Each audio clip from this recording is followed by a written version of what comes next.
Good afternoon. Much more needs to be done to hold perpetrators. It appears that armed groups and state agents were each allegedly responsible for about half of all the cases of sexual violence that we recorded. Incidents of sexual violence were mainly registered during attacks on villages, alongside other human rights violations, including killings, wounding, abductions, and/or lootings. Where in North Kivu, a conflict area. There's no point, after all, in putting somebody, a perpetrator, behind bars for a short period, when after that short period that person can escape and start committing the same crimes again.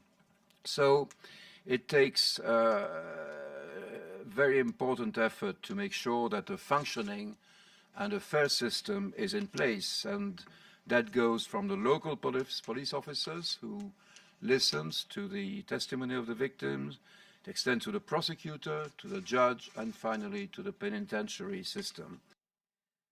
So there is still a long way to go. Our emphasis moving forward is to provide appropriate, timely, and adequate services for victims, as well as livelihood support for survivors so that they can begin to rebuild their lives. It is only when the people of the DRC can live free of the threat of conflict-related sexual violence that the country can reach its full potential.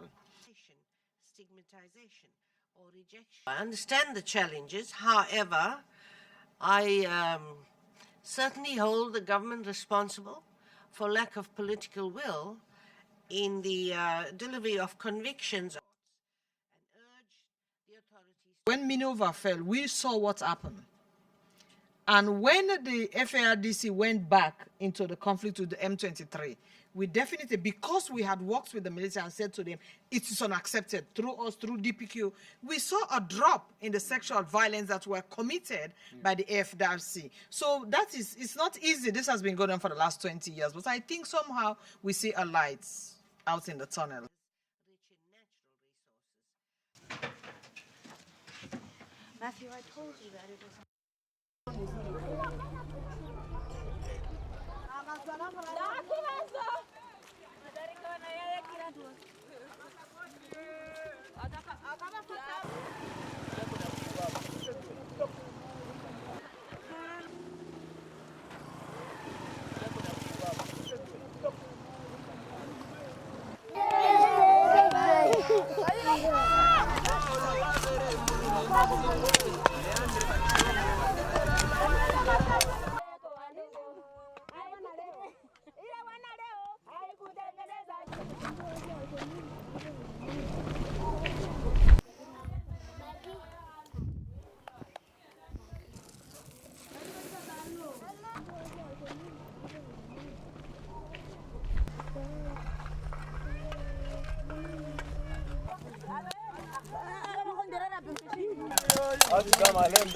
Yo, yo,